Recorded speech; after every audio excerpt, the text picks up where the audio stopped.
Parking में से निकलेगी।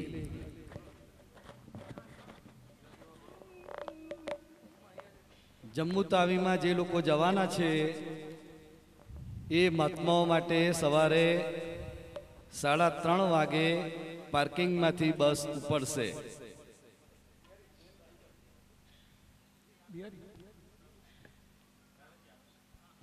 दादा भगवान ना असीम जय जयकारो। दादा भगवान ना असीम जय जयकारो। दादा भगवान ना असीम जय जयकारो। दादा भगवान ना असीम जय जयकारो।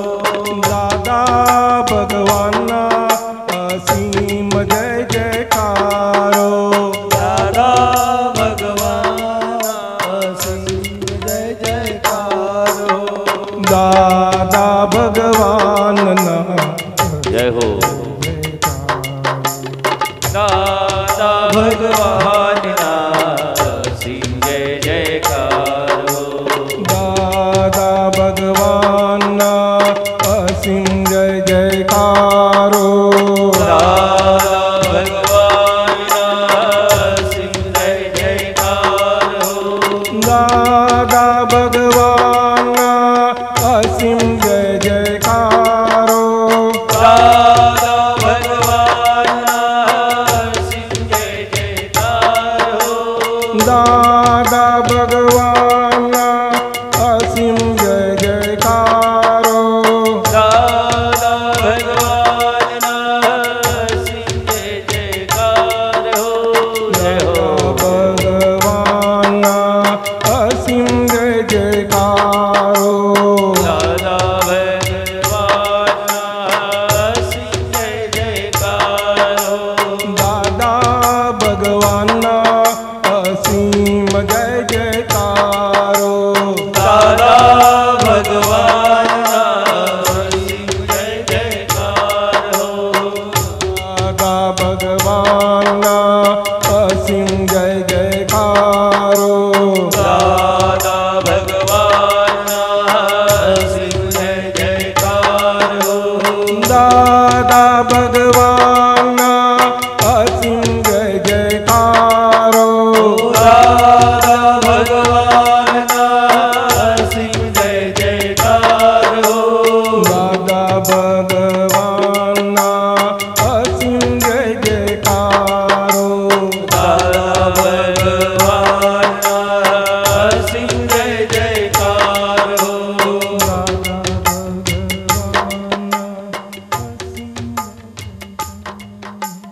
दादा भगवान ना असीम जय जयकारो।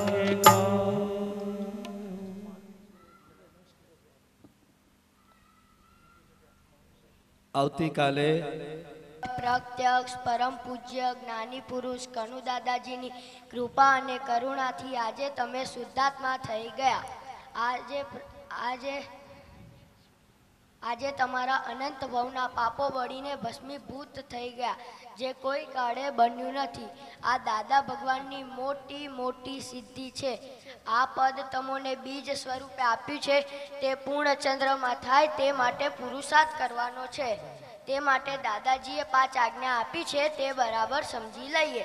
આજે તમે શું થઈ ગયા? શુદ્ધાત્મા। હા, આજે તમે શુદ્ધાત્મા થઈ ગયા।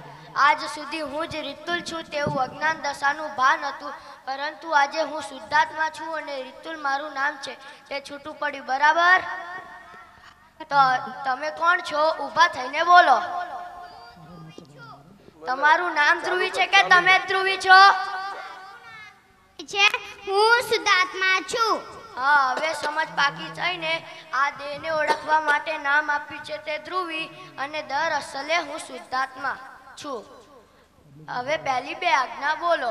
વ્યવહાર દ્રષ્ટિથી હું રિતુલ છું, નિશ્ચય દ્રષ્ટિથી હું શુદ્ધાત્મા છું। બોલો। વ્યવહાર દ્રષ્ટિથી હું ધ્રુવી છું, નિશ્ચય દ્રષ્ટિથી હું શુદ્ધાત્મા છું। વ્યવહાર દ્રષ્ટિથી હું ચંદુભાઈ છું, નિશ્ચય દ્રષ્ટિથી હું શુદ્ધાત્મા છું।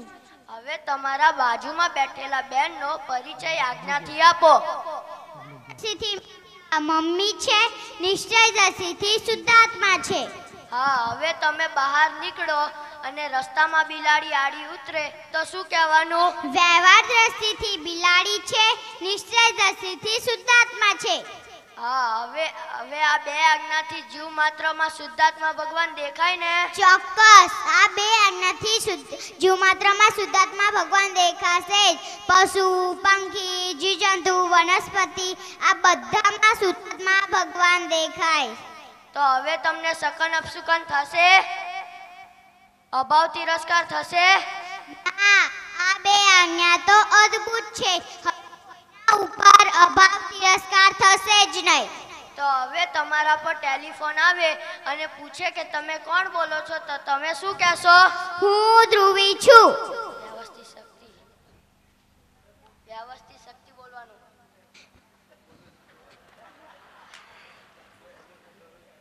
બોલ વ્યવસ્થિત શક્તિ. બોલ. હું શુદ્ધાત્મા છું.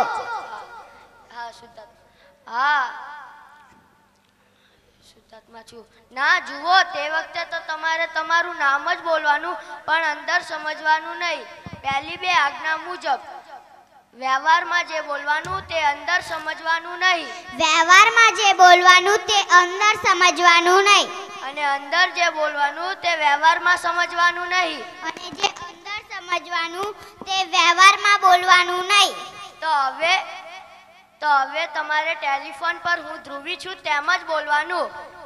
બરાબર? હા. તો હવે પહેલી બે આજ્ઞા સમજાઈ ગઈ? હા. તો બોલો. વ્યવહાર દ્રષ્ટિથી હું ધ્રુવી છું, નિશ્ચય દ્રષ્ટિથી શુદ્ધાત્મા છું. તો હવે આપણે ત્રીજી આજ્ઞા જોઈએ. આ જગત કોણ ચલાવતું હશે? ભગવાન. ના, ભગવાન ચલાવે તો થાકી ન જાય.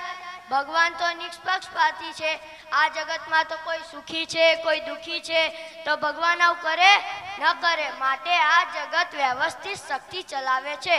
તો ત્રીજી આજ્ઞા બોલો. જગત નિયંતા વ્યવસ્થિત શક્તિ. જગત નિયંતા વ્યવસ્થિત શક્તિ. હવે આ જગત વ્યવસ્થિત શક્તિ ચલાવે છે તે ઉદાહરણ આપી તમને સમજાવું. હવે તમારા ઘરે મહેમાન આવ્યા હોય અને નોકર કપ રકાબી લઈને આવતો હોય, ઠેસ વાગતા કપ પડી ગયા અને ફૂટી ગયા, તો કપ કોએ ફોડ્યા? નોકરે. ના, નોકર તો માત્ર નિમિત્ત છે. નોકરને કઈ કપ ફોડવાની ઈચ્છા હતી? ના. તો કપને ફૂટવાની ઈચ્છા હતી? ના. તો આ કપ વ્યવસ્થિત શક્તિએ ફોડ્યા છે. જો વ્યવસ્થિત શક્તિ આ કપ ન ફોડે તો આપણા ભારતના લોકો 7 પેઢી સુધી ચલાવે એવા છે. તો ફેક્ટરી વાળાનું કેમનું ચાલે? માટે વ્યવસ્થિત શક્તિ બધાનું ચલાવે છે. તો હવે આપણે નોકરને એમ નહીં કહેવાનું કે આ કપ વ્યવસ્થિત શક્તિએ ફોડ્યા. આપણે તો નોકરને જરા ધમકાવવાનો, કહેવાનું કે બીજી વારથી કાળજી રાખજે, પણ તેના ઉપર દ્વેષ નહીં કરવાનો. અને પછી એને કહેવાનું કે જા શાંતિથી ચા પી લે, એટલે એને પણ આપણા ઉપર દ્વેષ રહેશે નહીં. તો હવે આ ત્રીજી આજ્ઞા બરાબર સમજાઈ જાય તો કે કોઈ જીવ સ્વતંત્ર કરતા છે જ નહીં, તો કોઈને દોષિત માનશો જ નહીં. આ બધું ફેડરલ કોઝિસ છે, સાયન્ટિફિક સર્કમસ્ટેન્શિયલ એવિડન્સ છે. તો હવે નોકર ઉપર દ્વેષ થશે? ના. તો હવે ચોર તમારું ખિસ્સું કાપી જાય તો તેના ઉપર દ્વેષ થશે? ના. તો હવે આ ત્રીજી આજ્ઞા સમજવા માટે વધુ એક દાખલો લઈએ. ધ્રુવીબેન, તમને ચા બનાવતા આવડે છે? હા, મને તો સરસ ચા બનાવતા આવડે છે. ઘરના બધા જ મારી ચા વખાણે છે. તો હવે તમે દાદાજીને અને બધા આપતપુત્રને ચા બનાવીને પીવડાવો. તો ધ્રુવી, સ્વતંત્ર રીતે ચા બનાવી શકો? તમે હા, તો વળી હું સ્વતંત્ર રીતે ચા બનાવી શકું ને? તો હવે દાદાજીને અને બધા આપતપુત્રને ચા બનાવીને પીવડાવો. ક્યાં જાવ છો ધ્રુવીબેન? રસોડામાં. કેમ રસોડામાં? ચા બનાવવા. તમે તો હમણાં કહેતા હતા હું સ્વતંત્ર રીતે ચા બનાવી શકું, તો રસોડાની ક્યાં જરૂર પડી? રસોડા વગર તો ચા બને જ નહીં. તો આ ચા બનાવવા માટે તમે અને રસોડું એમ બે કરતા થયા અને ચા પીનાર હોય તો જ ચા બનાવાય. એમ 3 કરતા થયા. ચા બનાવવા માટે ચા, ખાંડ, દૂધ, તપેલી, લાઇટર, ગેસ બધા સંયોગો ભેગા થાય તો જ ચા બને. તો હવે તમને આ દાખલા પરથી ખબર પડી ગઈ ને કે કોઈ જીવ સ્વતંત્ર કરતા છે જ નહીં. હા. તો હવે આપણે ચોથી આજ્ઞા સમજીએ. ફાઇલોનો સંભાવે નિકાલ કરવો. ફાઇલોનો સંભાવે નિકાલ કરવો. આપણા ઘરમાં જે બધા ભેગા થયા છે તેમને દાદાજીએ ફાઇલો કહી છે. ફાઇલ નંબર 1 એટલે આપણે પોતે, ફાઇલ નંબર 2 એટલે પતિ પત્ની, ફાઇલ નંબર 3 એટલે માતા, ફાઇલ નંબર 4 એટલે પિતા. આમ નંબર આપવાના. દૂરના ફાઇલો સાથે દૂરના ફાઇલો સાથે ચીકણા હિસાબો, હળવા હિસાબો, નજીકના ફાઇલો સાથે ચીકણા હિસાબો, પણ બધાનો સંભાવે નિકાલ કરવાનો. તો હવે આપણે દાખલો લઈને સમજીએ. તમારું નામ શું છે? મારું નામ ચંદુભાઈ છે. તમારા લગ્ન થયા છે? હા, મારા લગ્ન થયા છે અને 2 પોયરા પણ છે. તો હવે ઘરમાં વાસણ ખખડે છે? ખખડે શું, ઘણી વાર તો ફૂટી પણ જાય છે. મારી ઘરવાળી મારી ઘરવાળી તો કઈ સમજતી જ નથી. ભલા માણસ, ધર્મપત્ની બોલો, ધર્મપત્ની. હવે હા ચંદુભાઈ, હવે તમારે કોર્ટમાં કામ હોવાથી વહેલા સવારે જવાનું હોય તો તમારા ધર્મપતિને શું કહેશો? કહીશ કાલે રસોઈ વહેલી બનાવજે, કાઈ ઠેકાણું પાડજે, મારે કાલે વહેલું જવાનું છે. તો અલ્યા ભલા માણસ, પ્રેમથી બોલો, પ્રેમથી. માન આપો, માન. કનુ દાદાજીએ કહ્યું છે કે આ કાળમાં તો વાણીના જ ઝઘડા થાય છે. તો હવે તમારા ધર્મપત્ની ઉતાવળમાં રસોઈ બનાવતા હોય અને કઢીની તપેલી નીચે ઉતારતા સાણસી છટકી જાય તો કઢી કોએ દોડી? વ્યવસ્થિત શક્તિએ. તમારા ધર્મપત્નીએ નહીં? ના, એ તો માત્ર નિમિત્ત જ છે. તો તમારા ધર્મપત્નીને શું કહેશો? મારા ધર્મપતિને કહીશ કાઈ વાંધો નહીં, દાજ્યા તો નથી ને. હા, હવે આ સાંભળી તમારા ધર્મપત્ની કેટલા ખુશ થશે. મનમાં વિચારશે કે જિંદગીમાં ક્યારેય આવું સરસ બોલ્યા નથી. આ તો દાદાની જ્ઞાન વિધિમાં નક્કી કંઈક ચમત્કાર છે. એક જ દિવસમાં આટલો મોટો ફેરફાર. હવે તમારે કોર્ટમાં ભૂખ્યું નહીં જવાનું, પણ ઘરમાં જે ભાખરી, અથાણું વગેરે ખાઈને જવાનું અને રોજ કરતાં વધારે ખાવાનું.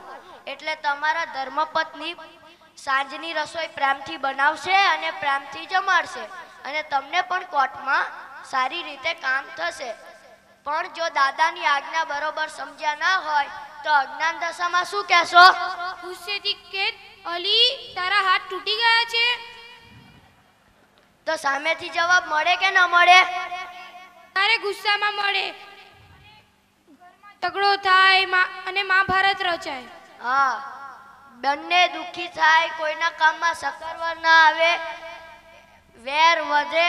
પણ જો દાદાની ત્રીજી આજ્ઞા બરોબર સમજ્યા હોય કે કોઈ જીવ સ્વતંત્ર કરતા છે જ નહીં તો તમારા ધર્મપત્નીને દોષિત માનશો જ નહીં અને ફાઇલોનો સંભાવે નિકાલ થશે. બરાબર? હા. તો હવે ફાઇલોનો સંભાવે નિકાલ થશે? હા, થશે. હવે વાસણ ખખડશે નહીં ને? ના, નહીં ખખડે. ખખડે તો દાદાજી પાસે જાવ તમે અને તમારા ધર્મપત્ની. હા હા. હવે આપણે પાંચમી આજ્ઞા જોઈએ. શુદ્ધાત્માના ચોપડામાં રકમ જમા કરવી. શુદ્ધાત્માના ચોપડામાં રકમ જમા કરવી. આપણને દાદાજી આજ્ઞા આપી છે તે બરાબર પાડવામાં આવે તો શુદ્ધાત્માના ચોપડામાં રકમ જમા થાય. નિશ્ચય વ્યવહાર ચરણ વિધિ તથા નિશ્ચય વ્યવહાર ચરણ વિધિ અને સત્સાધનો નિયમિત કરવા. સ્વરૂપ કીર્તન ભક્તિ કરવી. કવિરાજોના પદો ગાવા. આ બધું આપતા પુત્રના સત્સંગમાં જવું. આ બધું કરશો તો શુદ્ધાત્માનો ચોપડો ભરાશે અને શુદ્ધાત્માનો ચોપડો ભરાશે તો આ દાદાજીએ 1-2 અવતારમાં મોક્ષે જવાની ગેરંટી આપી છે. તો હવે તમારે રાત્રે સૂતી વખતે એક પ્રયોગ કરવાનો છે. કનુ દાદાજીના મુખરવીરનું નિધિ ધ્યાસન સાથે હું શુદ્ધાત્મા છું તેમ કાનને સંભળાય તેમ બોલતા બોલતા સૂઈ જવાનું. જય સચ્ચિદાનંદ. ધ્રુવીબેન એક પદ ધમધમા. આવો દાદા બેસો દાદા સુનો દાદાજી મોક્ષની ચાવી બતાવો દાદાજી. આવો દાદા બેસો દાદા સુનો દાદાજી મોક્ષની ચાવી બતાવો દાદાજી. અનંત કાળોથી ભટક્યા અમે અનંત કાળોથી ભટક્યા અમે હવે ભટકવું નથી દાદા છોડાવો અમને મોક્ષની ચાવી બતાવો દાદાજી. અનંત કાળોથી ભટક્યા અમે હવે ભટકવું નથી દાદા છોડાવો અમને મોક્ષની ચાવી બતાવો દાદાજી. સબરીની જેમ હું તો વાટરે જોઉં સબરીની જેમ હું તો વાટરે જોઉં હવે વાત નથી જોવી પધારો દાદાજી વાપી ગામ પધારો દાદાજી. સબરીની જેમ હું તો વાટરે જોઉં હવે વાત નથી જોવી પધારો દાદાજી વાપી ગામ પધારો દાદાજી. મારે આંગણે આવો દાદાજી મારે આંગણે આવો દાદાજી વાપી ગામ પધારો દાદાજી મારે આંગણે આવો દાદાજી વાપી ગામ પધારો દાદાજી મારે આંગણે આવો દાદાજી. આવો દાદા બેસો દાદા સુનો દાદાજી મોક્ષની ચાવી બતાવો દાદાજી.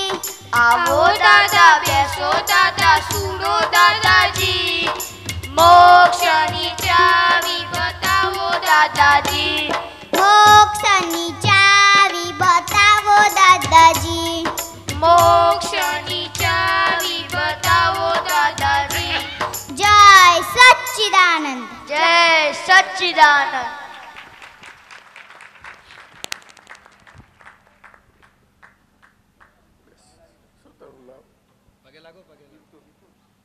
મિતુલ રીતુલ તું ધ્રુવી દાદા મને ભણવાની શક્તિ આપો અને 5 આજ્ઞા પાળવાની શક્તિ હા બેસ તું કોનો દીકરો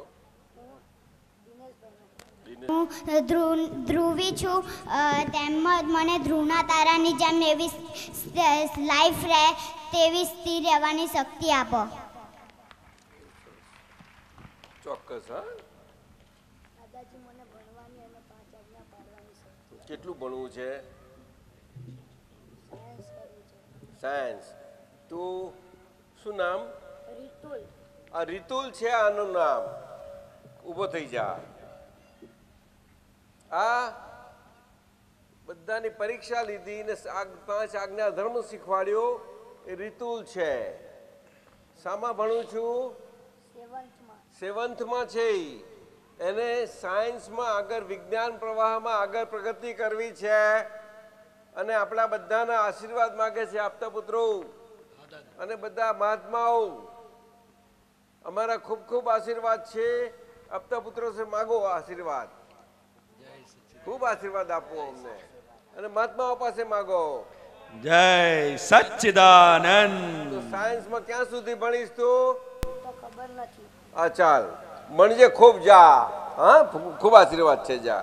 ધ્રુવી તારા માટે અમે તને ખૂબ ખૂબ આશીર્વાદ આપીએ છીએ આપતા પુત્રો વતી ખૂબ આશીર્વાદ આપીએ છીએ મહાત્માઓ વતી તને એટલા બધા આશીર્વાદ આપીએ છીએ કે મન વાણી અને કાયા બોલ ના લઈને બોલ ત્યાં જો અને કાયા નામ નામની માયા નામ નામની માયા ભાવ કર્મ ભાવ કર્મ દ્રવ્ય કર્મ દ્રવ્ય કર્મ અને નો કર્મ રૂપી અને મો કરવા રૂપી સપ્તર્ષિ તારા મંડળમાં 17 તારા મંદિરમાં ફરતું તારા મંડળ છે જો ફરતું તારા મંદિર છે જે ધ્રુવીનું તારા મંડળ છે જે ધ્રુવીનું તું તારા મંદિર છે એમાં એમાં હું શુદ્ધાત્મા સ્વરૂપે હું શુદ્ધાત્મા સ્વરૂપે ધ્રુવ સ્વરૂપે ધ્રુવ સ્વરૂપે મારું ધ્રુવી નામ સાર્થક થાય મારું ધ્રુવી નામ સાક્ષાત થાય આજ્ઞા ધર્મથી આજ્ઞા ધર્મથી આજ્ઞા તપના પુરુષાર્થથી આજ્ઞા ધનના પુરુષાર્થ છે એવા એવા આપ સૌના મને આશીર્વાદ માટે માટે મળે મળે એની મારી અભિલાષા છે એની મારી અભિલાષા છે મારી અભિલાષા પૂરી કરજો મારી અભિલાષા પૂરી કરજો જરૂર જા જય સચ્ચિદાનંદ બરોબર મોટેથી બોલ મારું નામ બોલ મોટેથી મને ભણવાના આશીર્વાદ આપો. નામ શું છે તારું? મારું નામ દીપુ છે. દીપુ કેવો? ઠક્કર. દીપુ ઠક્કર. કઈનો છું? વડોદરા. વડોદરાનો છે. શામાં ભણું છું? 7th માં. 7th માં. શું ભણવું છે? મારે સાયન્સ કરવું છે. સાયન્સ. તો ખૂબ ખૂબ ભણજે, આગળ જજે અને આ દાદા ભગવાનના 5 આજ્ઞા ધર્મમાં અને જીવનમાં ખૂબ પ્રગતિ કરજે. સમજાયું ને? એટલે તારામાં દાદા ભગવાન રૂપી આખી સુખદની સુવાસ બહુ સુંદર રીતે ખીલે અને બધાને સુવાસમય તારા જીવનથી બધાને તું સુખ આપી શકું વગર આપી અને તારાથી બધા સુખમય થાય, તારાથી કોઈને દુઃખ ના અપાય. જા, આશીર્વાદ છે. અને ભણતર ખૂબ કરજે. અહીંયા આવ. દાદાજી, હું 2 મહિનાની હતી ત્યારથી અહીંયા આવું છું. આ મારી 8મી શિબિર છે. 9મી છે. અરે વાહ વાહ, બધા તાલીઓ પાડો.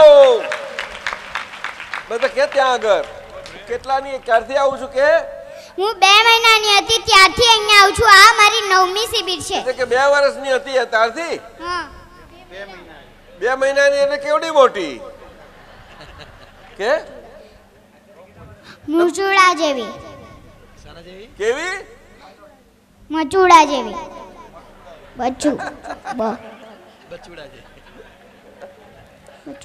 આ મારી 9મી શિબિર છે. તને કેટલા વર્ષ થયા?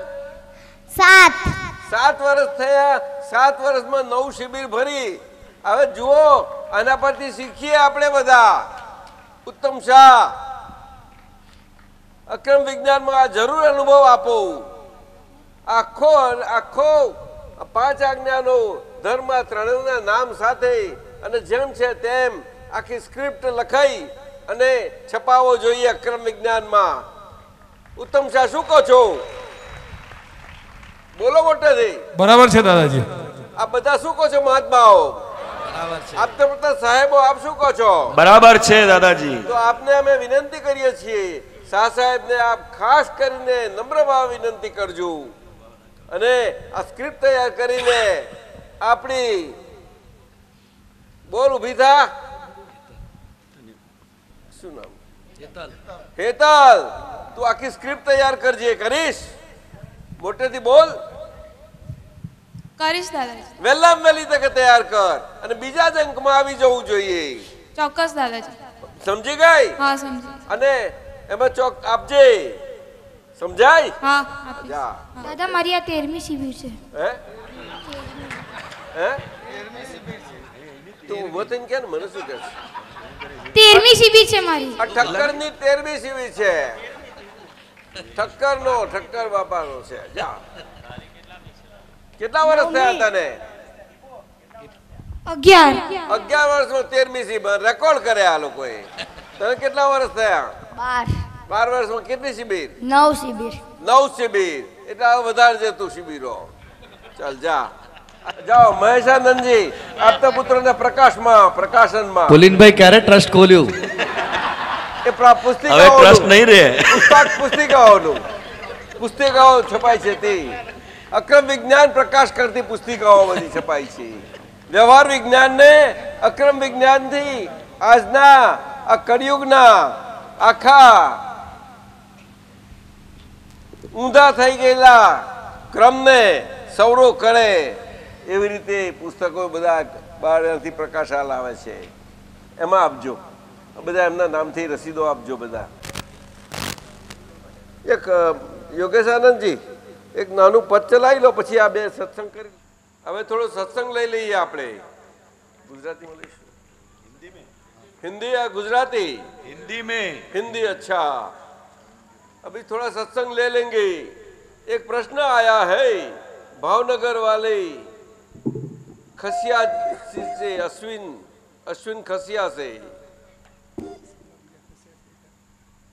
भावनगर के महात्मा ने सच्चिदानंद सबको कहे हैं और उनका प्रश्न है कि हमारे पर माता पिता का जो ऋण बंधाया है कि नहीं, और जो बंधा है तो उसमें से छूटने का और छूटने के लिए उपाय का क्या प्रबंध है, कैसे छूटा जाए, ये प्रश्न है. सभी के समझ में आ गया? हाँ, अच्छा बैठ. माता पिता का ऋण अनुबंध, ऋण महीना हमें जो जिसका हमारे पर उपकार हुआ है, जिनके कारण मैं अश्विन नाम के रूप राशि से जन्म पाया और जन्म पाते विश्व में जीने का मुझे मौका मिला, अवकाश मिला, वो माता पिता का सबसे बड़ा उपकार है. दादा गुजराती में ये हिंदी चलेगी यहाँ. तू उत्तर भाषीय उत्तर भारत के इलाके में प्रवेश आ गया है, प्रवेश में. तो हिंदी भाषा तो समग्र भारत की है. आज समझ रहा हूँ लेकिन गुजराती में ज्यादा समझूंगा. फिर भी हिंदी समझना ही कोई बड़ा आसान है. कोई बात नहीं, हिंदी में चलाओ. हाँ, तो ऐसे बोल रहे. तू समझा कि नहीं? हाँ समझा, लेकिन जो हमारे पर माता पिता के उपकार है, उपकार महीना बंधन हो गया. वो बंधन महीना रस्सी से बांधा हुआ नहीं. हमेरा माता पिता के जो उनकी बिना आकांक्षा वाला जो प्रेम हमें, उनसे प्रेम से हमें ये जन्म पाने का अवकाश मिला है. उन्हें कोई इच्छा नहीं, कोई इच्छा से जन्म नहीं दिया है कि पुत्र बड़ा होगा और मेरा ये काम करेगा वो करेगा. वो होता है लेकिन वो मूल इच्छा नहीं होती है. समझे? समझे, लेकिन उनके उपकार है हमारे पर जो, लेकिन हम बंद तुम जो जन्म पाए वो सबसे बड़ा उपकार है. और जन्म पाए आपको जीने का अधिकार मिला है, वो सबसे बड़ा अधिकार का आपका बहुत बड़ा उपकार हुआ है. वो ऋण बहुत बड़ा है. ऋण में जहाँ हमें उनसे उपकार हुआ उसका बदला वापस देना है. वापस देने के लिए दूसरा जन्म लेना चाहिए ना, और मोक्ष में जाना दूसरा जन्म की सवाल ही नहीं पैदा होता है. माँ बाप है तो उनकी हयाती में, उनकी हयाती के अंदर, हमारे जीवन के हयाती के दरमियान हमें उनके साथ ऐसे रहने चाहिए कि वो हम उसको भाए या ना भाए, कैसे भी होवे, फिर भी हमको दिल से वो कैसे भी हमारे लिए हो, सभी ढंग से वो उपकारी ही है. और इसीलिए उनका उपकार का बदला डबल उपकार से हमसे दिल से, हृदय से उनको दिल से चले आप मिल जावे, ऐसा. पर ऐसा नहीं हो सकता ना. तो बाकी का ना हो सके तो हृदय से कुछ अंदर हृदय में कांटा कुछ खुचता है, कुछ लगा है, सूल लगी है, ऐसा खुचना चाहिए, उसको खटका बोलते हैं। पछतावा होना चाहिए, चुभता बोलते हैं हिंदी में, लेकिन हिंदी उसको पसंद नहीं है। तो पछतावा ऐसी चीज है कि उसके कारण आपो आप किसी से किया गया उपकार, उनका पूरा ब्याज और सभी पूरे हिसाब से परत दिया जाता है, लेकिन और हम ऋण से मुक्त होते जाते हैं। समझ गया? हाँ समझा, लेकिन उनके उपकार इतने हैं कि इतने हम चुका नहीं सकते न। चुकाने की जरूर नहीं है, हृदय का भाव की जरूर है। और उनके साथ हमारे जो राग द्वेष हो जाए कभी कभी या कोई, तो उसका पछतावा होना और माफी चाहना। अगर प्रत्यक्ष माफी होती है तो बड़ी अच्छी बात है, न होती है तो अंदर से सतत माफी भाव से रहना चाहिए। माफ हो जाता है जरूर, बिल्कुल। भूतकाल में जो भूल हुई हो और भूतकाल में जो बिल्कुल, भूतकाल में और आगे के जन्म की भी हम माफी मांग हो सकती है। उसको तो प्रतिक्रमण बताया है। आज जन्म पाया वही जन्म में अगर उन्हें उसकी मालूमात पक्की होगी तो चलो हो गया तेरा काम, ले जाओ। अभी एस.एम. पटेल संत पुरुष, उन्हें हमारी अनुभव ज्ञान श्रेणी नंबर 6 उसमें से 3 सूत्र समझने के लिए पूछे हैं। सूत्र नंबर पहला 18वां है, वो हम पढ़ते हैं। बिना नयन पाए नहीं, बिना नयन पावे नहीं, बिना नयन की बात। ये केवल स्थूल शब्द नहीं है, परंतु करुणा कृपा है, अर्थात दशा है। ज्ञानी की अद्भुत अनुभव ज्ञान दशा है। ज्ञानी पुरुष की यह अनुभव दशा काम करती है। ऐसे उनके वचन निकल जाते हैं, करुणा से निकल जाते हैं, सबको देख के, सब जगत में सभी को देख के। बिना नयन पावे नहीं, बिना नयन की बात। जो नयन से हमें बंधनों से सुख या दुख, पुण्य और पाप, वो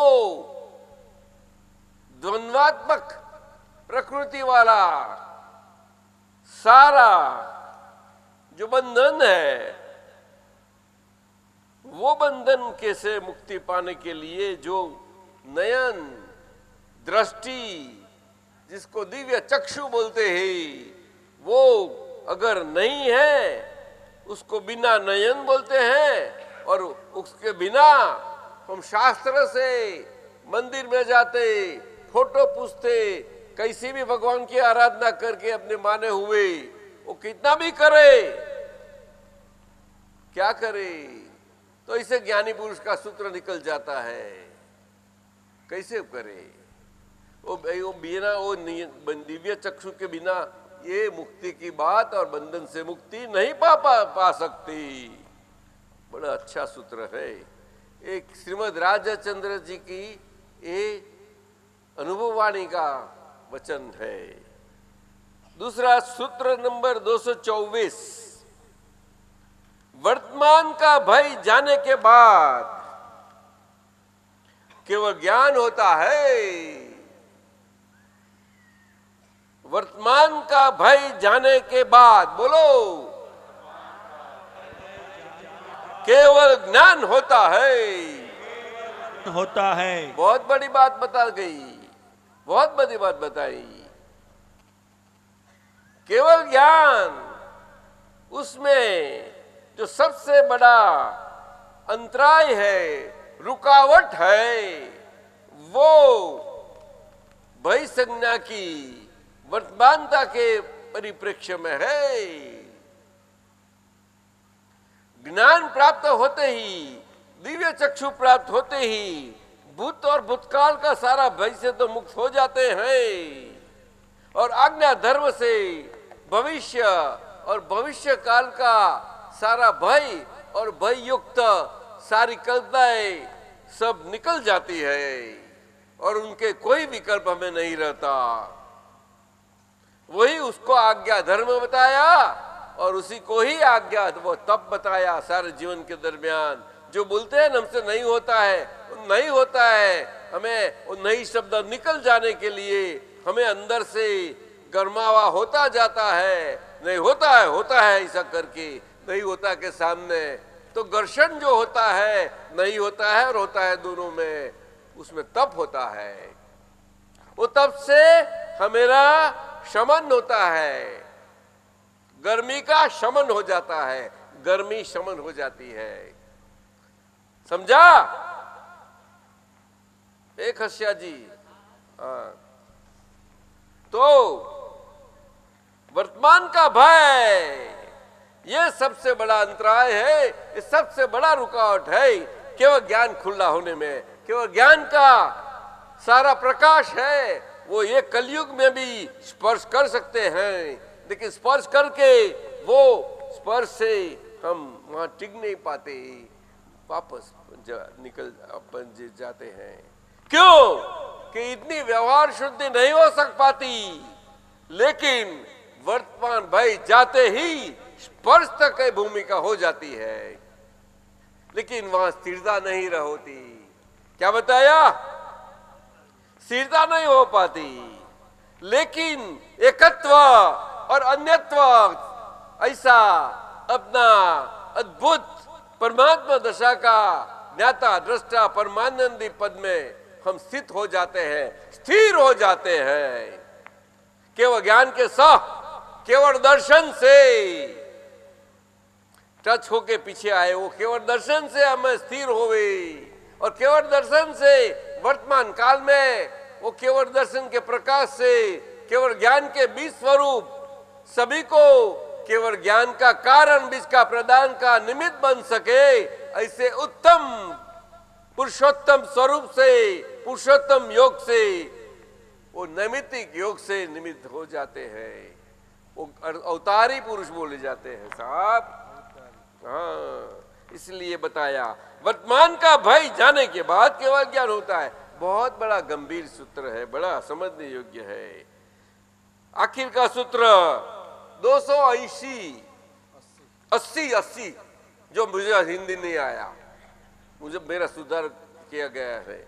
280 गुजराती में ऐसी बोलते हैं, ऐसी बोले तैसी हो जाती है, लेकिन 80 बोले तो बरोबर हो जाता है।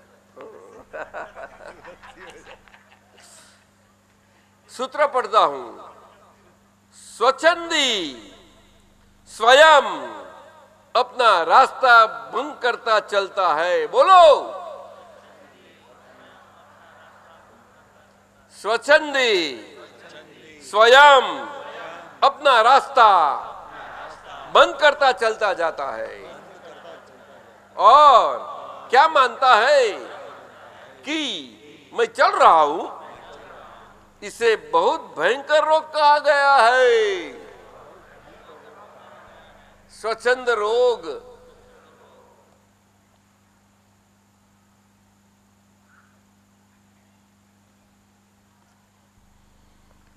वो अपने माने हुए मान्यता के तौर से जीवन जीता चलता रहता, और वैसा मान्यता के तौर से वक्तव्य के जीवन में वक्तव्यता से और ज्ञान से वो सारा जीवन में चलता रहता, चलता ही रहता, चलता ही रहता। मन के खास करके मन से, और मन से चलता वाणी के व्यवहार में आ ही जाता है, और वाणी के व्यवहार में आया हुआ सारा जीवन में जीवन जीता जीता जीवन के तौर से आ जाता ही है।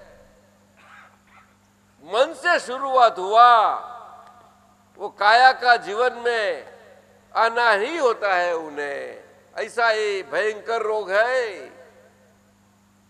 स्वच्छंद बोला जाता है, दूसरे शब्दों में नीज छंद। नीज छंद भयंकर रोग है। तो ये हो गया। लो साहब, अब ये आखिर का एक है, जुलासन कलोल से आए हैं।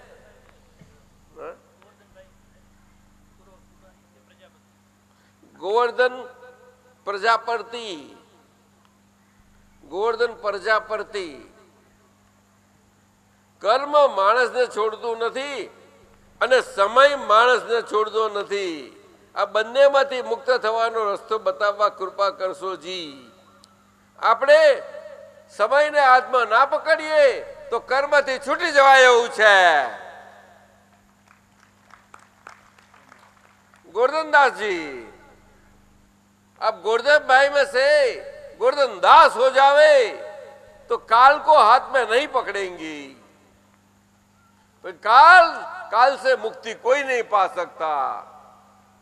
काल से मुक्त अगर कोई है ऐसा परम पुरुष, वही अपना परम पौरुष से, पौरुष की सामर्थ्यता से हमें काल से मुक्त करवाता है. और काल से मुक्त करवाते ही कर्म से ही मुक्त हो ही जाते हैं. और उनके साथ साथ माया सब अपना सामान सब कुछ लेके निकल जाती है और हमें उनसे मुक्ति पा लेते हैं. तो ऐसे परम पुरुष से, ज्ञानी पुरुष से हम काल, कर्म और माया से मुक्ति पा सकते हैं. जय सच्चिदानंद. अभी क्या करें साहब, थोड़ी समय बाकी है. अभी आप सबको, सभी महात्मा को हमसे जाने अनजाने में किसी के प्रति जो अविनय, अभक्ति, असत्कार स्वरूप से किसी के समझ में आया हो, कुछ हमारी भूल गलती आपकी समझ में आई हो तो हमें माफ कर देना. हम आप सभी के समक्ष ये चाहते हैं कि हम आप सभी से माफ किए जाए. माफ करना ना करना आपकी बात है, लेकिन हमारी अंतर भावना हमेशा की यही है, रहती है. अंतर से मन, वाणी और काया स्वरूप से, तीनों से. दूसरी बात, कल करीब 11 बजे हम यहां से विदाई लेंगे. हमें जाना पड़ेगा. क्यों कि जो काल ले जाने वाला है वो काल हम पकड़ नहीं रखते. हमारे हाथ में हम पकड़ ही नहीं रख सकते उसको. इसीलिए वो काल हमें ले जाएगा. उनकी सत्ता है. तो उनके कारण आज जो भी सत्संग हुआ है और आपने जो शांति से हम इतने दिवस रहे हैं सत्संग में, और ये ललित भाई के दरबार में हमें जो और उनसे लाभान्वित हुए हैं, उनके ज्येष्ठ बंधु उत्तम जी आए हैं मेरे सामने उनकी जगह. क्योंकि ललित जी अपना वीरभद्र, उनका बच्चा छोटा, वो बीमार है, इसीलिए उस सेवा में है जोधपुर में अपने घर पकड़. तो उनको हमारे दिल से खूब खूब आशीष है. और वीरभद्र को हमारा सबका भावना युक्त आशीर्वाद है कि आज रात को उस बिल्कुल स्वस्थ हो जाएगा और कल से बिल्कुल अच्छा हो जाएगा. साहब ठीक है, वो तो हो जाएगा, हो ही जाएगा. अब तो पुत्र साहब बराबर है, महात्मा हो बराबर है. ठीक है, ठीक है. और सभी आपता पुत्रों, आपको भी, आपसे हम जाने अनजाने में कोई गलतियां जो भी अभी नहीं हुआ हो तो आपसे माफी मांग लेते हैं सभी से। उत्तम शाह, मेघा, मेधा, हमेरा तो धर्म ही हो गया है, ये श्वसन क्रिया ही ऐसी चलती है कि हमें किसी को माफ नहीं करना पड़ता। अंदर से शरीर में ऐसा परमाणु परमाणु ऐसे हो गए हैं जो सारे मॉलिक्यूल शरीर, मन के, वाणी के, काया के हैं, माफ कर ही देते हैं। कोई माफी चाहे या ना चाहे, सभी को माफी ही है। तो आज का ये सत्संग और सत्संग का हमारे लिए यहाँ आज के दिलने के अभी समय हो गया है और थोड़ी कीर्तन भक्ति हो जाएगी और उसके पहले जो कुछ आपको बताना होगा कि आगे का प्रोग्राम क्या है वो बताएंगे हमारे बिहारी जी साहब। ठीक है, अभी પછી કાલે નથી રાખતા, બાકી તમે જાહેર તો કરી દીધું છે, એટલે કહો જા કાલનું બધું। दादाजी, आपने तो सभी महात्माओं की, आपता पुत्रों की माफ़ी मांग ली, तो हमको भी ये मौका मिला है कि हम भी आपके प्रति जो भी दोष हुए हैं, जो भी अभिनय हुआ है, इनके लिए हम सब भी आपके पास क्षमा चाहते हैं, तो हमें माफ़ करना। सभी के वती में ये कह रहा हूँ। जय सच्चिदानंद। और 8:30 बजे यहाँ पर फिर आरती के लिए यहाँ पर इकट्ठे होंगे। 8:30 बजे। हाँ, ताराचंद जी स्टेज ऊपर आए। आ जावे, ताराचंद जी ऊपर स्टेज पर आ जावे 1-2 मिनट। आपके लिए एक अद्भुत आपता पुत्रों के तरफ से और महात्माओं के तरफ से ये एक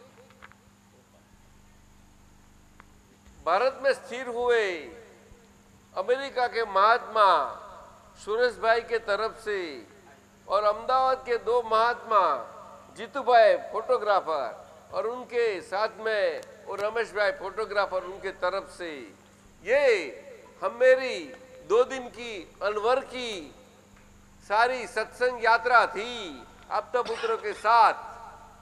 उनके दरमियान जो कुछ हुआ उनका सारा एल्बम सचित्रीकरण से अद्भुत स्वरूप से आया है और आप सबके तरफ से, आपता पुत्र साहबों और आप सभी के तरफ से हमको ये सकल संघ के तरफ से, आपता पुत्र के ट्रस्ट के तरफ से ये प्रदान करते हैं। जय सच्चिदानंद। उनके इनाम में संघ को आपकी जो भावना है वो काम करते रहना। जाओ, बोलो, बिल्कुल बोलो। आपको तो पूरा अधिक उत्तम सा की रजा ले लो। उत्तम शाह सेठ थी, उत्तम शाह की रजा लेके। दादाजी, હું એમનો પરિચય કરાવી દઉં બધા સંઘને। આજે બધો સંઘ ભેગો થયો છે तो जरूर कराइए। ये अलवर के महात्मा ताराचंद जी, अभी दादाजी वहाँ पधारे थे। आप सब महात्माओं को ख्याल में रहे। नया अलवर का एक संघ जय सच्चिदानंद संघ में जुड़ा है और जय सच्चिदानंद संघ अलवर के संघपति के रूप में ताराचंद जी की वर्णी की गई है। अब वो जय सचिन दादाजी के हाथ से और बहुत सुंदर, इस बार काफ़ी बड़ी संख्या में अलवर के बड़े सब लोग आए भी हैं, भाव वाले लोग हैं। इनसे बात सुनेंगे हम। उत्तम शाह जी दादाजी, हमारे ख्याल में अलवर में बहुत करके यहाँ ही कई लोग कई बार उनके निमित्त से अलवर से आए हुए ज्ञान प्राप्त करके गए हैं और अलवर में गए तभी भी कुछ 17 और जो भी ऐसी जो हो वहाँ एक ज्ञान विधि हो गई। सभी मिलके 450 के ऊपर की संख्या होगी। बहुत बड़ा संघ है और ये ज्ञान की गंभीरता के लिए इतनी अद्भुत हृदय भावना से उसकी भक्ति है उनके प्रति कि हमेरा हृदय से नमन सभी को हो जाता है। बोलिए आप तो पुत्रों को नमस्कार करके और सभी को बोलिए कि आपको पंचतीर्थी की अलवर को केंद्र बना के अलवर और आसपास की पंचतीर्थी करे, 3 दिवस की यात्रा निकाले तो हम आपको जरूर आपकी सेवा में हाजिर हो जाएंगे। बोलो। आप सब जो है दादाजी जो है खुद ही जो है मुखारबिल से बोल रहे हैं, माइक नजदीक उसको जो रखो, है स्वीकार करेंगे। और मैं आपको आज मैं कितने भाग्यशाली आप लोग हैं जो आपको मैं एक बिल्कुल अभी की घटना बताऊंगा, सच्ची बात। मको दादाजी आप शक्तिवान हैं तो मैं आपका एक सूत्र सुनाना चाहता हूं और मुझे स्टेज पर बुला करके और सुनाइए। तुरंत स्टेज पर बुला लिया गया, इससे ज्यादा आप क्या देख सकते हैं। ये हृदय की बात बता रहा हूं आपको। सबसे पहली बात, दादाजी पूरी तरह आपको जानते हैं और अंतर्यामी हैं और आप बहुत भाग्यशाली हैं जो आपको सही समझ और सही ज्ञान, सही दर्शन, अपने आप ही सही चारित्र प्रकट हो चुका है बिना कुछ किए ही। सचमुच में आप जो दादाजी से जिनकी जुड़ा है उनकी मुक्ति तो हो चुकी, जो आपकी यश हो गई वहीं मुक्ति हो गई। तो दादाजी की अभी क्या सूत्र है, अभी मैं ध्यान कर रहा था दादाजी का, तो इनका श्री कनु दादाजी का एक बहुत बड़ा सूत्र मेरे जो आप लोगों को भी पसंद आएगा। उसमें क्या है कि जहाँ प्रेम, सच्चा प्रेम वो है जहाँ अपेक्षा नहीं होती, और जहाँ सच्चा प्रेम, जहाँ अपेक्षा नहीं होती, वह ईश्वरीय शक्ति अनावरत बहती है। तो यह क्रम विज्ञान ऐसा ही है, ये बिल्कुल कोई अपेक्षा इनकी नहीं होती और कितना जो है किया जा रहा है, तो ईश्वरीय शक्ति को तो आना ही पड़ेगा। ईश्वरीय शक्ति यहाँ प्रकट होगी, यह मेरे दिल की आवाज है और जम्बू जेट की तरह से फैलेगा। लेकिन आप सब लोग ये भावना करें, अपने दिल से, सच्चे दिल से ये भावना करें कि अक्रम विज्ञान जम्बू जेट की तरह से सारा विश्व का कल्याण करे। प्रेमी सज्जनों, बिल्कुल साक्षात प्रकट देहधारी परमात्मा आपके सामने मौजूद है। मैंने अभी भाव किया था मेरे अंदर, वो प्रत्यक्ष देखने में आया है। इससे ज्यादा आपको क्या चाहेंगे परिचय। तो दादाजी अब अलवर से खुले हो गए हैं और आप अपने को भाग्यशाली समझ करके और दादाजी के से शक्ति मांगे, आप हमें अपना औजार बना लीजिए और हमको काम में ले लीजिए। ये आप शक्ति मांगे दादाजी से, काम दादाजी करेंगे, लेकिन जो है आपको हमको शक्ति मांगनी पड़ेगी। ये दादा कलियुग में शक्ति देने आया है, इन्होंने सब व्यक्त कर दिया है। अब जो मांगेगा, जो चाहे मेघ बरसा लेना, लेकिन आपको मांगना पड़ेगा अंदर से। तो आपको केवल मांग करनी है, जो चाहे मेघ बरसा लेना। जय सच्चिदानंद। ये जो एल्बम आपको प्रदान हो रहा है, उनकी अगर किसी को कोई कॉपी की जरूर पड़े तो आप जीतू भाई से कांटेक्ट कर सकते हैं। उसका खर्च तो होता ही है, तो आप और ये दोनों जाने, बाकी का ये तो आपको सब के तरफ से प्रदान है। इनकी कारुण्य कृपा अपार है सबके ऊपर। यहाँ न कोई सती में और वेश्या में कोई फर्क नहीं, धनी में गरीब में कोई फर्क नहीं है, या सज्जन में दुष्ट में कोई फर्क नहीं है। इनका व्यवहार आत्मा का व्यवहार है और आत्मा इनको इतनी प्रिय है कि जो है न भूतो न भविष्यति। इतना मैं सच कहता हूँ, पूरे विश्व में दूसरा बेजोड़ कोई नहीं है दादा कनु दादाजी जैसा। इसलिए आप लोग भाग्यशाली है, भाग्यशाली है। सही समझ, सही राह मिल गया और सही चारित्र प्रकट हो गया। जय सच्चिदानंद।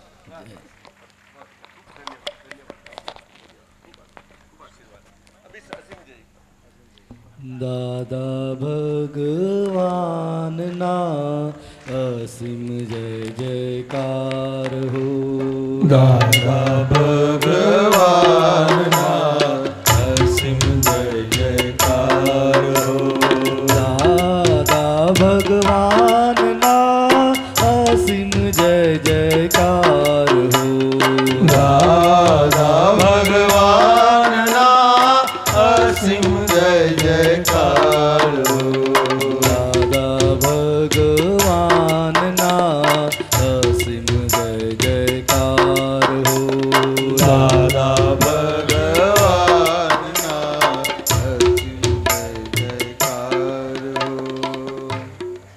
દાદા ભગવાન હવે અમે તમને જવા નહીં દઈએ દાદા ભગવાન હવે અમે તમને જવા નહીં દઈએ ને મારું સર્વે તમને સમર્પણ કરીએ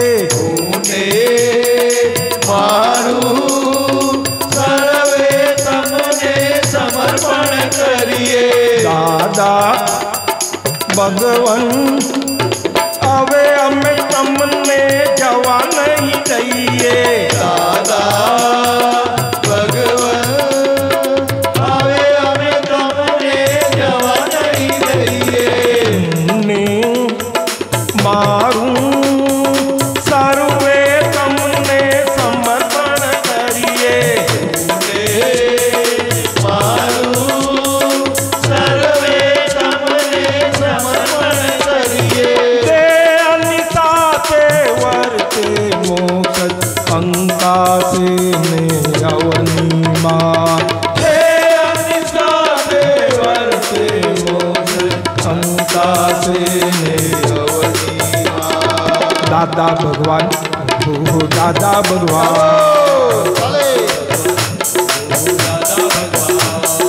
દાદા ભગવાન દાદા ભગવાન દાદા ભગવાન દાદા ભગવાન વોહી રામા વોહી મોહન